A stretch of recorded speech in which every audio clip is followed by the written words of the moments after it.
샬롬, 반갑습니다. 오늘 전해드릴 말씀은 마태복음 3장 12절 말씀입니다. 제가 봉독하도록 하겠습니다. 손에 키를 들고 자기의 타작마당을 정하게 하사 알곡은 모아 곳간에 들이고 쭉정이는 꺼지지 않는 불에 태우시리라. 아멘. 오늘 전해드릴 말씀에 대한 제목은 알곡과 같은 믿음의 사람이라는 제목으로 말씀을 전해드리고자 합니다. 알곡이란 단어의 사전적 뜻을 찾아보니 쭉정이나 잡것이 섞이지 아니한 곡물이라고 되어 있었으며, 쭉정이란 단어의 사전적 뜻은 껍질만 있고 속에 알맹이가 들어있지 않은 곡식이나 과실 따위의 열매라고 되어 있는 것을 확인할 수 있었습니다. 가을이 오고 추수할 때가 되면 농부들의 마음은 누구나 할 것 없이 한결같을 것이라 봅니다. 자신이 구슬땀을 흘리며 애지중지 키운 작물이 원하고 바라던 대로 튼실하고 풍성한 수확의 결실을 맺는다면 뼈아곁에서 고생한 보람을 느끼며 세상에서 가장 기쁘고 행복한 사람한테서 볼 수 있는 웃음을 지어 보일 것입니다.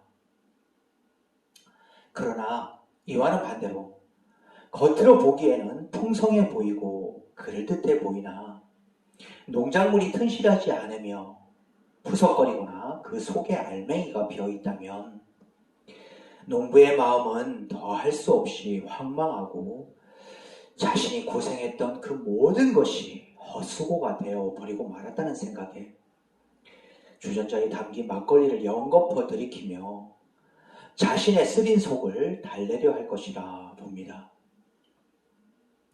이러하듯 영이신 하나님의 영적 자녀가 된 우리 한 사람 한 사람의 모습을 마치 농부가 자신이 키우고 있는 농작물이 잘 자랄 수 있도록 거름을 주고 약을 뿌리듯 하나님께서도 우리가 하나님의 말씀을 잘 지켜 행하기만을 바라시며 구약과 신약이라는 말씀의 약을 전하는 자의 말씀을 통해 뿌리시고 우리의 영적 상태가 어떻게 되어가는지를 지켜보시고 계실 것이라 믿습니다.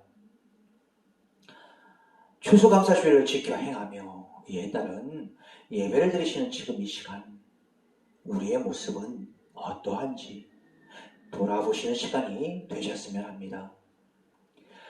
하나님을 향한 내가 알곡과 같은 믿음의 사람인지 아니면 쭉정이와 같은 믿음 아닌 믿음의 삶을 살아가고 있는지, 내가 알곡이면 어느 정도의 알곡인지, 쭉정이라면 어느 정도의 쭉정이인지, 하나님께서 주신 하루하루의 삶을 살아가시는 동안 하나님 보시기에 우리의 각 심령이 하나님의 영적 자녀다운 모습으로, 하나님을 믿는 자다운 모습으로 점점 변화되어 믿음의 알곡 같은 사람이 되어져 가고 있다면 그러한 모습을 흡족히 바라보시는 하나님께서는 결국 추수하실 그날이 오는 그때에 천국이라는 곳간에 우리를 불러 들이실 것이라 믿습니다.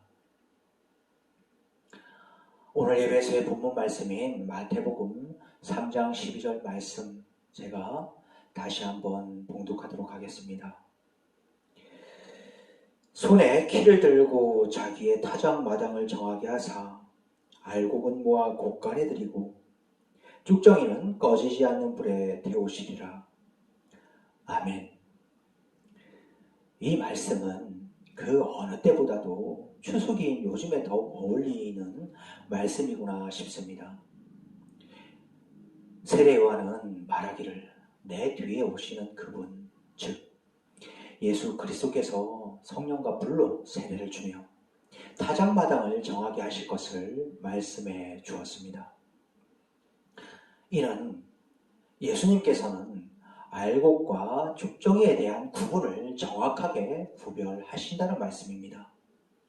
다시 말해 알곡과 쭉정이를 타작마당에서 정확히 분리하듯이 하나님의 영적 존재다운 모습의 삶을 살고 있는 알곡과 같은 신자와 아무런 믿음도 없이 하나님의 말씀에 따른 아무런 행함의 삶이 없이 성경책만 들고 교회만 왔다 갔다 하는 쭉정이 같은 신자를 영적인 추수때가 오는 날 분리하신다는 말씀이라는 것입니다. 그렇다면 하나님께서 그 알곡과 쭉정이를 구분하실 추수때는 언제가 되겠는지요? 초대교회 당시를 복음의 파종기라고 한다면 오늘날과 같이 동성 연애자들을 인권이라는 이름으로 법적인 보호를 하려 하고 학교의 학생들을 역시나 인권이라는 이름으로 보호함으로 인하여 학생들을 올바르게 가르치고 지도해야 할 교사들의 손과 발을 다 묶어 놓음으로써 따끔하게 체벌을 해야 할 때 체벌을 가하지 못하는 지금의 이 시대가 정말 올 때까지 왔구나 싶은 추수기와 같은 시대가 아닌가 싶습니다. 이 세상의 죄를 대속하시고자 낮고 천한 이 땅에 오신 초림주의 예수님은 섬기는 자로서 종의 모습으로 속죄양의 모습으로 오셨지만 다시 오실 재림주이신 예수님은 심판자로서 알곡과 같은 자와 쭉정이 같은 자를 엄격히 구분해내시기 위해 수수꾼으로 오신다는 것에 대한 그 믿음을 더욱 붙잡으시는 시간이 되시길 원합니다. 말씀을 마치고자 합니다.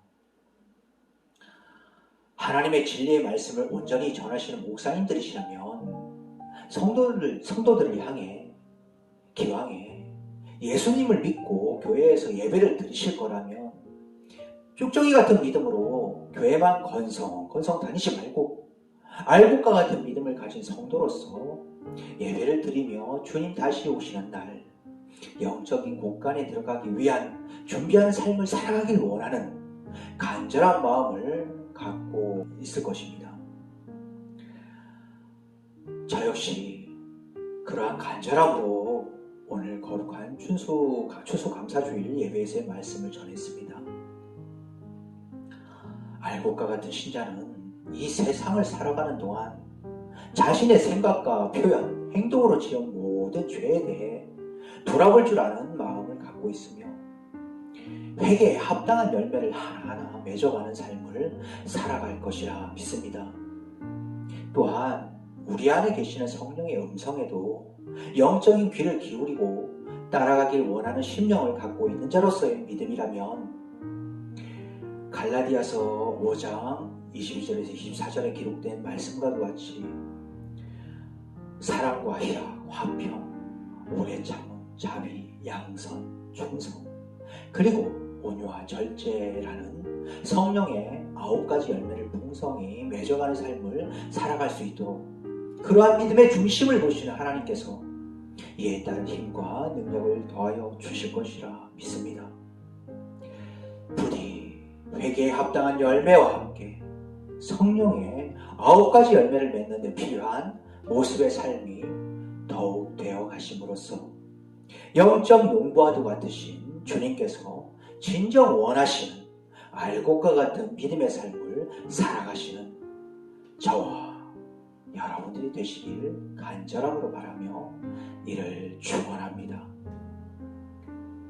감사합니다.